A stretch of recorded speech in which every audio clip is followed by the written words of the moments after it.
Welcome back to Tom's very messy Datsun garage. Today we're finally about to bolt the first of the new parts onto my 1971 Datsun 240Z, otherwise known as Project Z. And here's how we got to the point we are right now. Alright, so I've got all my brake lines here unpacked, and I checked them out. I've got the larger ones up here on the table on top of all the hardware, as you can see. I also have all of the rubber blocks, brand new. These are aftermarket from Z-Car Depot.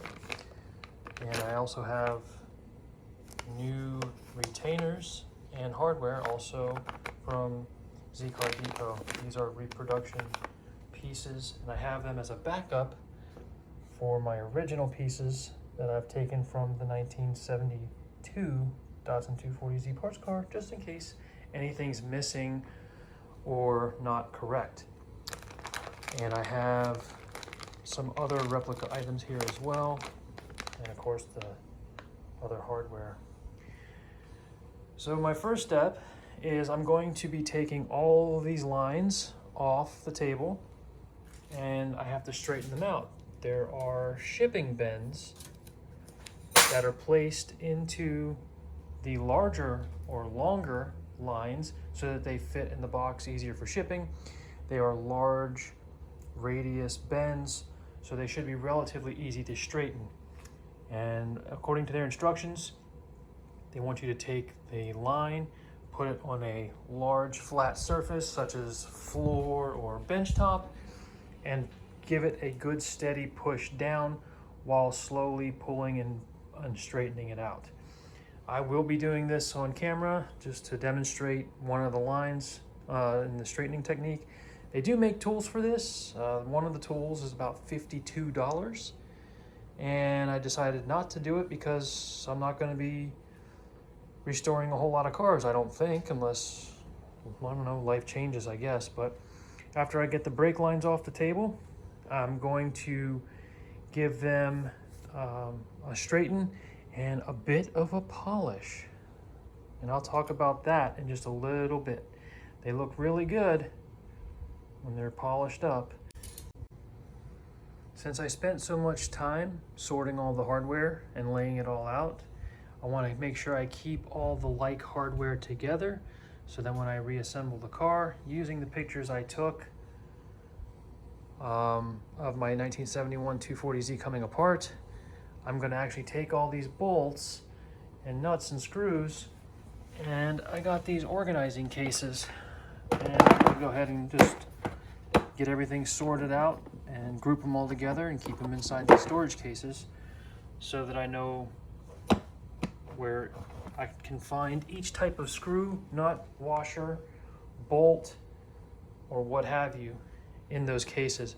I do have a couple more on the way that are slightly different in design so that I can store some of the larger stuff in it.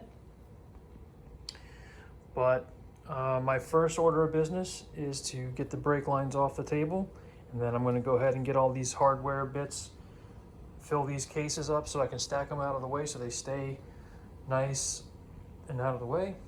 And then I'm going to go ahead and show you how to straighten these lines, and then I'm going to put a little bit of a polish on a few of these lines, probably all of them.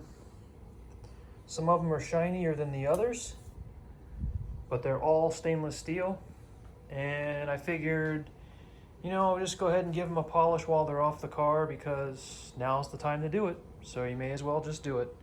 It only takes a few extra minutes and will make a world of difference in the finish. And when it's against the fresh paint and the fresh brackets, hardware, and retaining blocks, it's going to really pop and make all the difference. And once I get all that sorted, then I'm going to go move all of these parts out of the way from underneath the car so that I can access the underside of the Z. And underneath here is also where I'm storing my brake lines, the old ones, the ones I took out of the car. They're back there in the corner. I just kind of pulled them out of the car and wadded them all up. And I will need to use some of the connectors the joiners for the brake lines, and I'll be cleaning those up as well. So I'll go ahead and take you through that whole process, as well as laying out the brake lines and fuel lines on the floor here, and getting them stacked and grouped together and get them ready to put up in the trans tunnel underneath the car and along the frame rail. All right, well, they did send in a piece of paper that basically shows you what they want you to do to straighten out the shipping bends. Then they give a YouTube link on how to do it. But basically they want you to use a flat surface, either a table or a workbench, but my workbench is just a little bit busy at the moment. So I have this nice big flat floor to work with, and I'm going to go ahead and show you how to straighten these lines per their instructions right now.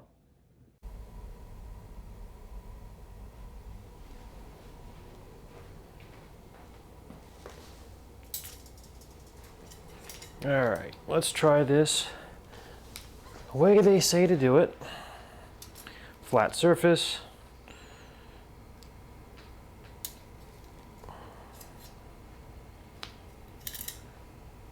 Push it down against the ground or the flat surface.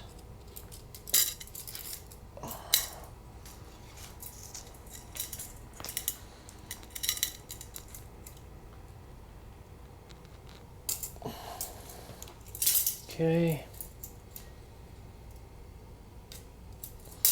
And then work the rest out by hand, a little at a time.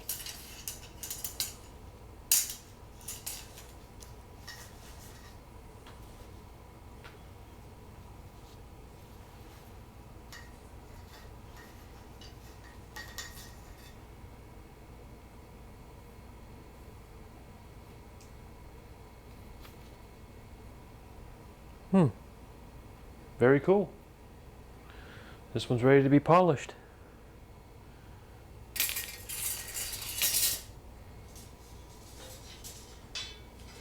Let's try the fuel supply line. This is a larger line. It's probably going to require more force. Slightly. Still not bad though. Okay.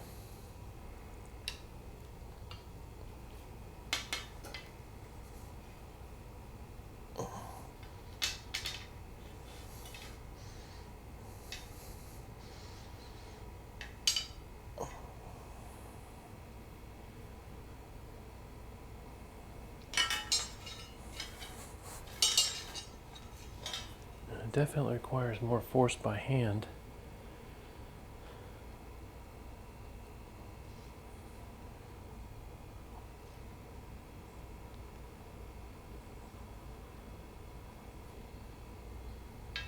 All right. Not bad. All right, that one's ready for polishing as well. Let's try this one.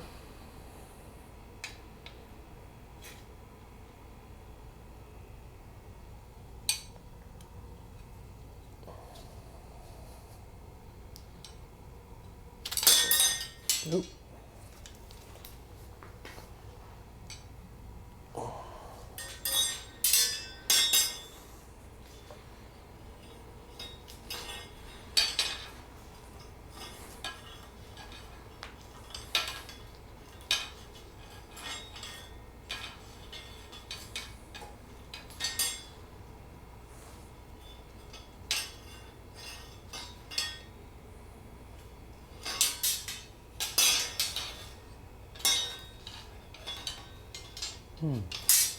Okay, not bad.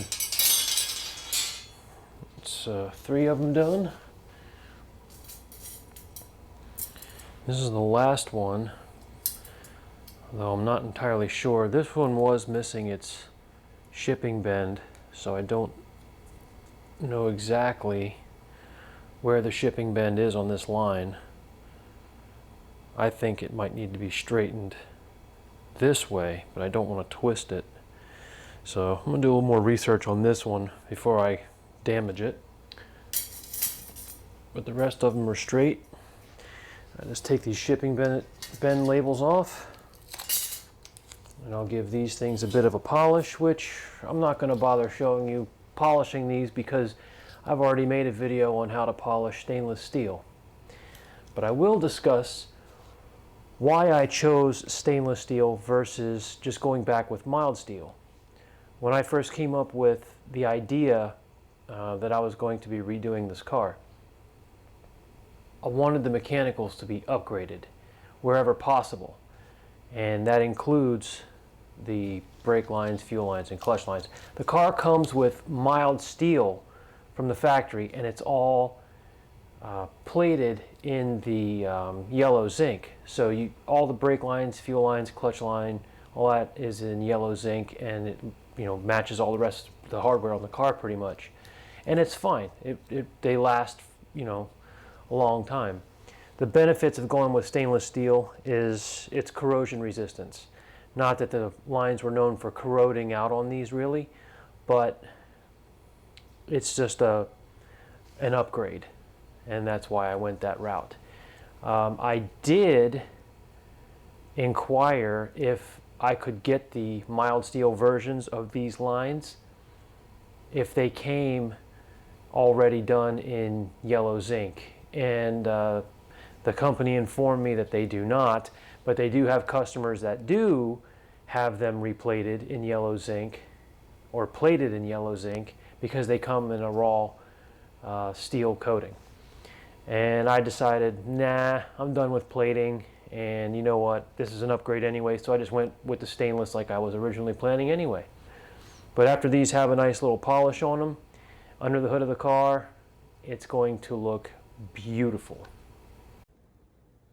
All right, so I've gotten my factory lines dug out from underneath the car and kind of unwadded them. I kind of unceremoniously pulled them out of the car, bent them in a few places, and stuck them off in storage. I've straightened them out, and you can see they all match up really well, bend for bend. The original lines here, truthfully, I could have reused them. If I wanted to have them replated, I probably could have. They would have a finish just like this. And you can see over time it's kind of dulled. And this is a spot I had cleaned off because there's factory undercoating all over it. But you can see I went with the stainless option. No regrets. I think it's going to look fantastic, and it will last forever pretty much. Now there are a few things I need to switch over. These junction blocks, like this one's made of brass. There's another one here. These are at the back of the car, and you can see where they branch the brake lines out towards the rear wheels. Here's my fuel lines, emissions line. They're all lined up. They look really good.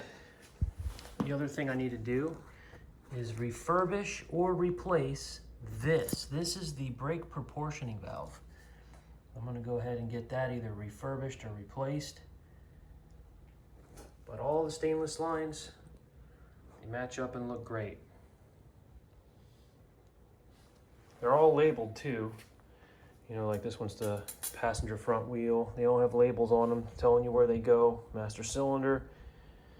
So everything's laid out. I did buy the full kit from Classic Tube. Just wanted to make sure I had everything I needed. Now that I've got everything straightened out and I've got everything double checked for fitment as far as bends, proper bends, I'm going to go ahead and get to polishing the new lines and refurbishing these pieces. This could probably wait. That piece doesn't have to be bolted in the car until later. I can at least get the main lines bolted in the car and run.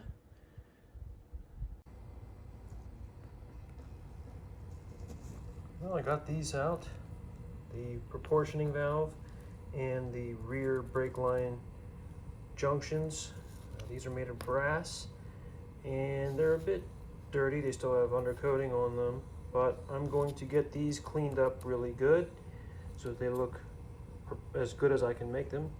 And the proportioning valve, I'm going to see if I can either refurbish it or replace it. Now, keep in mind, this car only has 68,000 original miles on it, so these parts are, probably in pretty good shape in here otherwise, but just due to the age, and while I'm here, may as well see if I can rebuild this or replace it.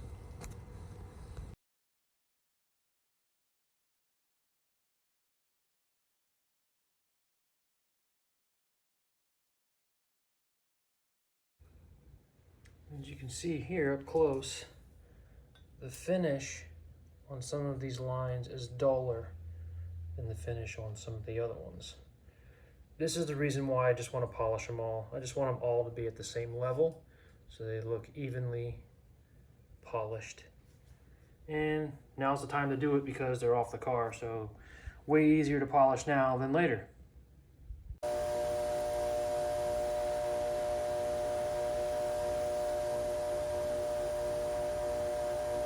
Relatively dull finish on this clutch line.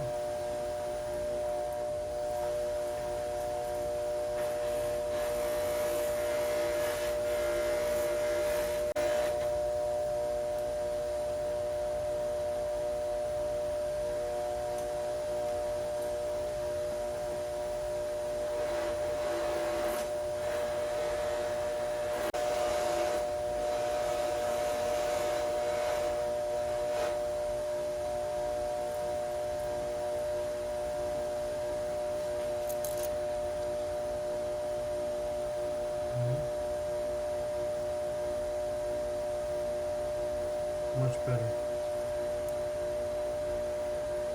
Much nicer, shiny finish.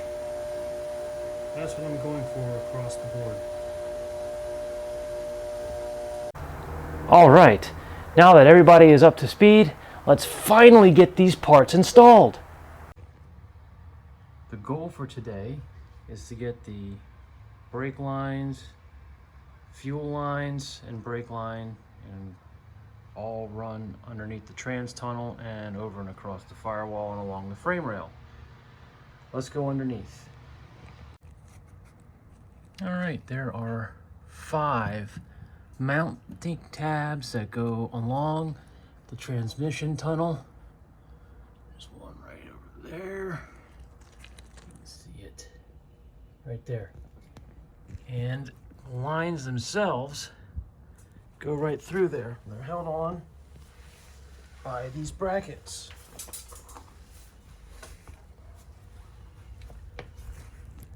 There's going to be 4 lines total, and they're all 4 different diameters. And these brackets and these retainers, they're made of like a pliable rubber type material. These are pretty easily identifiable because of their curvature and their length. You can match them up pretty easy on where they go. And because the trans tunnel is curved, they'll match up with that as well. So you'll pretty much know where they go based on how they fit. And the 4 lines themselves are going to be the fuel line, supply line, the fuel return line, which is the smallest diameter, the brake line that runs to the rear of the car, and the fuel vapor line that runs over to the driver's side left-hand frame rail section.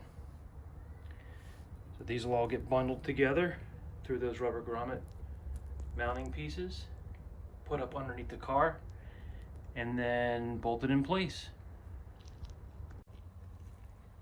All right, I went ahead and mocked each one of these up. You can see the curvature and how they match up. I've got all 5 of them in place. I'm about ready to thread the lines through them and bolt them in. So everything fits, all the threads are good. I've already made sure that the bolts thread into the holes, so I'm ready to put the lines in. All right, I got all those brackets fitted. Now I've got one on each end ready to go to hold this bundle in place. And I've got the lines put in order on the rubber isolators.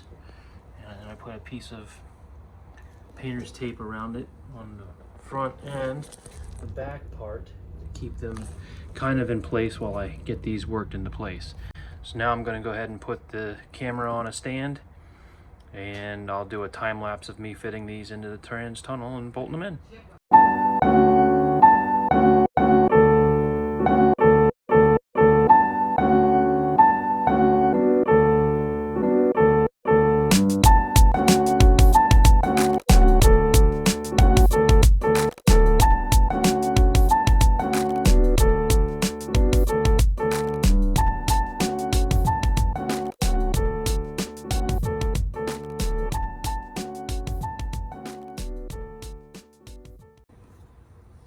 Alright, well, I took a break to eat lunch, and pretty much what you see is the fuel supply and return on that side, and then you have the brake line and fuel vapor line on this side. And as you can see, they're close but not quite home. I do need to go under there and continue to wrestle them into their brackets.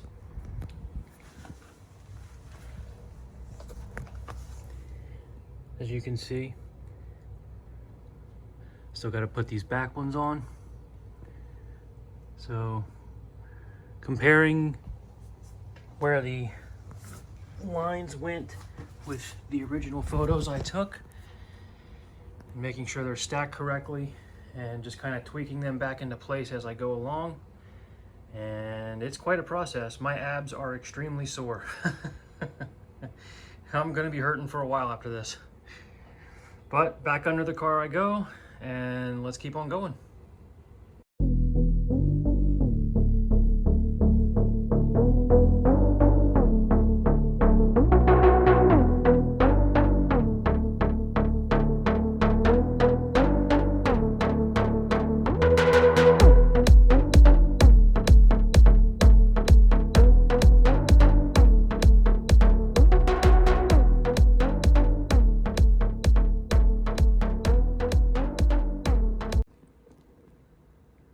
After working underneath for a bit, I decided to come up to the front, kind of route the lines, and have a couple of the brackets hold the lines in place up front to help with installation. And the lines, even though they're pre-bent, they've been requiring quite a bit of manipulation to get them to sit where I need them to. This is to be expected between the shipping process and me straightening them out after they got here, and then going through the process to polish them all. So it's to be expected. It's not a big deal, but it is a lot of tweaking, a lot of manipulating with my hands on the lines to get them to sit exactly where I need them to. And now back under the car.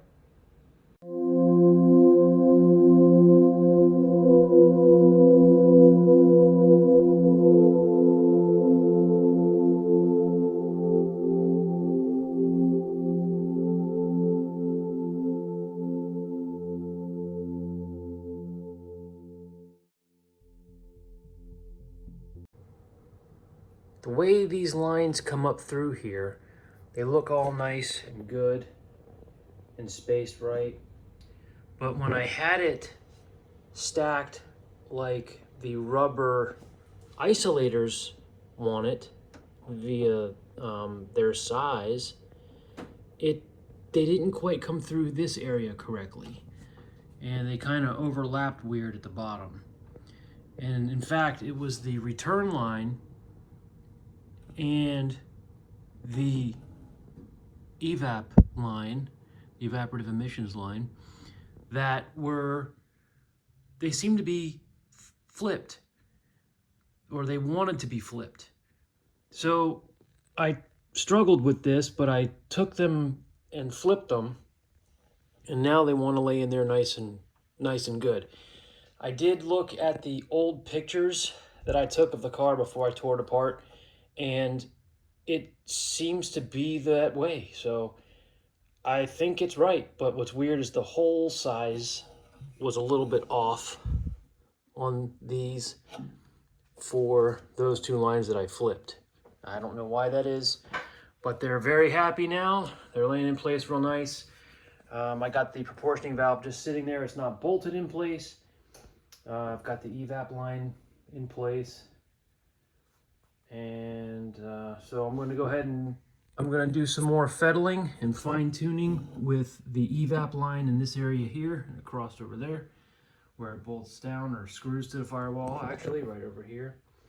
And once I'm happy with that looking all nice and even, I'm going to call that a win. I did have to stop because my abs are on fire. I did at least make it this far, but my arms and my abs are on fire. And right when I got to back here, I've got this in, but now I've got to do that one there, and then I'll start putting in the brake lines that go to the rear wheels. And that's as far as I'm gonna go right now tonight though, so I'm probably gonna have to come back at this next weekend and chip away at the back of the car and tweak that final line just a bit. But it's coming along.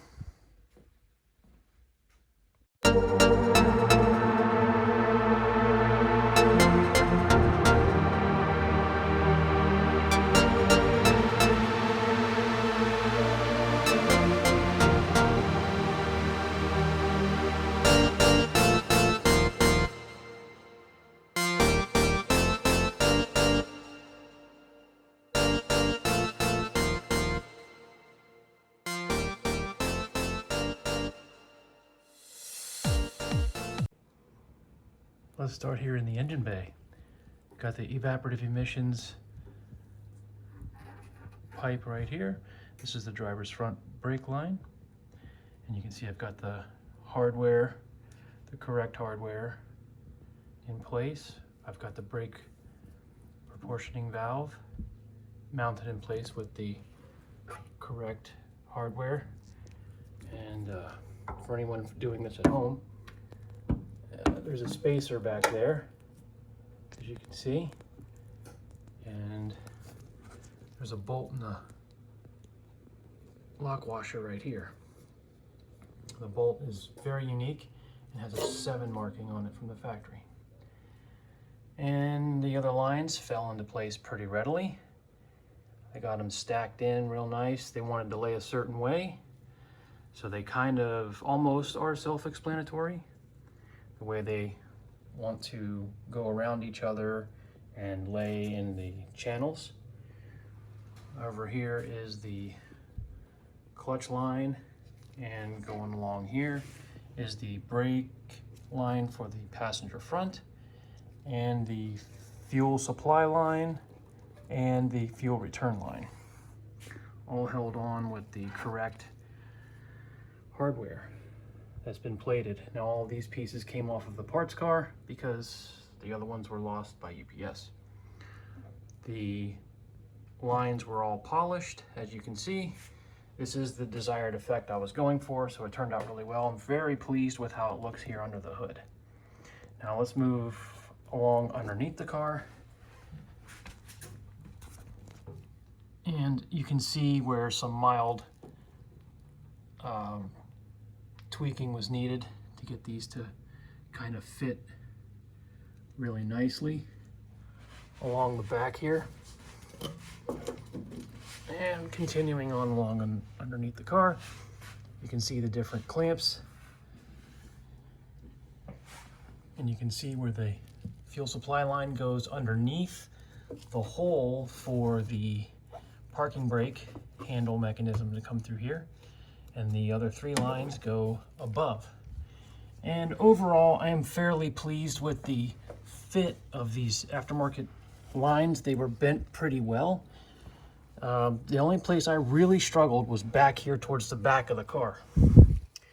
And I had to reposition these lines quite a bit back here. In fact, it took so long to get the back of this car to fit the way close to the way I wanted it to, that I actually stopped recording even time lapse because I was basically going nowhere.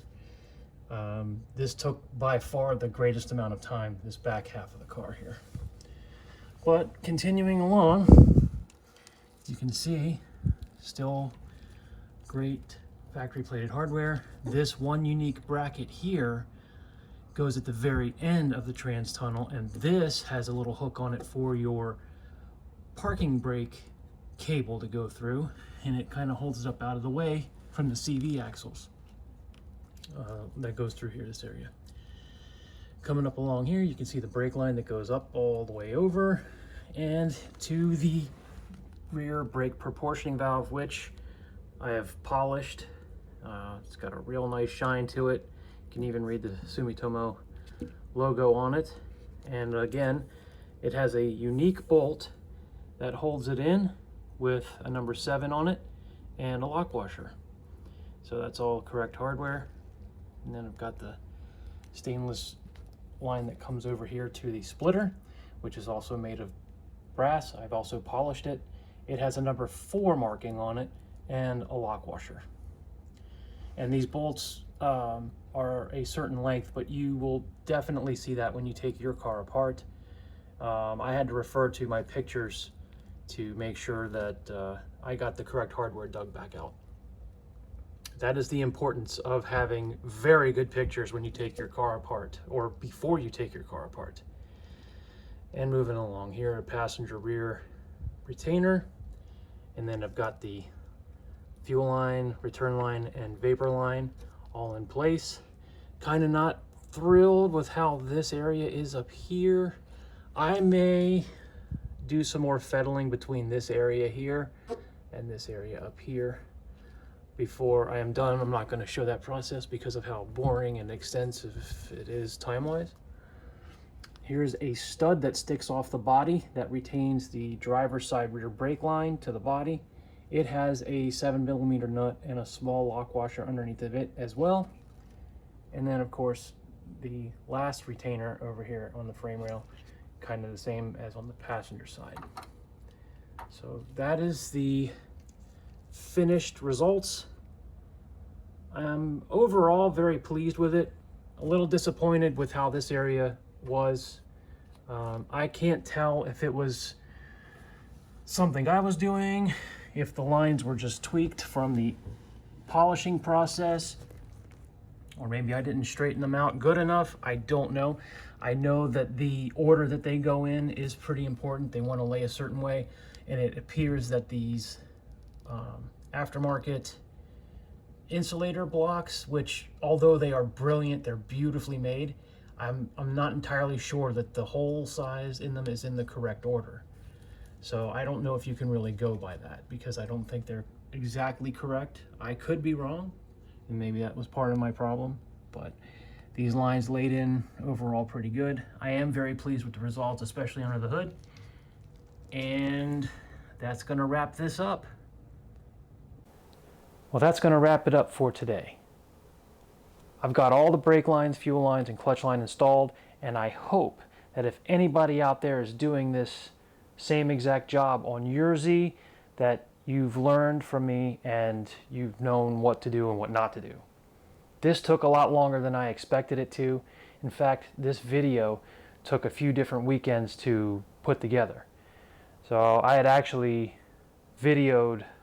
recorded probably about 4 weekends worth of videos to put this all together to make this look like one video.